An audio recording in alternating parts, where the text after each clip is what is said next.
Iubirea este când iubești pe cineva. Iubirea este un sentiment care leagă doi oameni și îi apropie mult mai tare. Când îți dorești să îmbrățișezi, eu cred că iubirea este atunci când să petreceți timp împreună. Oamenii își fac complimente unul despre altul, când se ajută reciproc, progres în fiecare zi, când se susțin în momentele grele. O relație apropiată cu o persoană. Iubirea este un sentiment care le face fericiți pe oameni.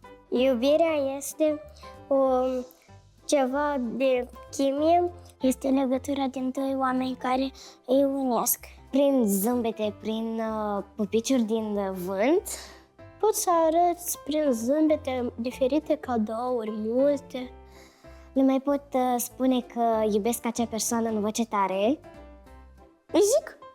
Eu le arăt celorlalți că iubesc prin faptul că Prin respect și prin mă comport frumos cu ei. Îi ajut în diferite situații când au nevoie sau când solicită ajutorul. Dau seama că cineva mă iubește când se uită mult la mine, mă analizează.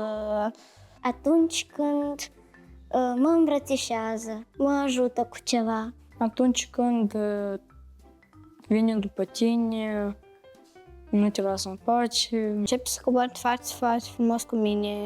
se comporți foarte frumos cu tine. Îmi dau seama că cineva mă iubește când îmi spune complimente, când îmi face complimente, mă ascultă, mă înțelege prin felul în care se comportă cu mine, se împarte cu mine cu ceva ce are. Când îmi acordă mie multă atenție și îmi spune cuvinte frumoase și mi acordă doar atenție mie. Ei aș dărui sorei mele mai mici o carte cu activități, că ea e mai mică, i-aș da diferite jucării educative și poate o bombonică.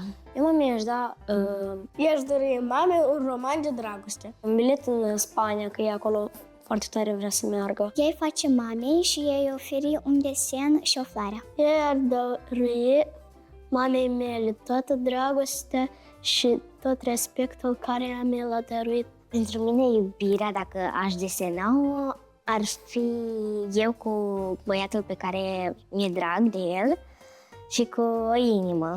O inimă și înăuntru inimii este familia mea toată. Dacă ar fi să o desenez, iubirea le arăta ca o inimă zâmbăreață, care se cuprinde cu o altă inimă. Ca o inimă în care va scrie pace. Aș desena cum lumea se îmbrățișează.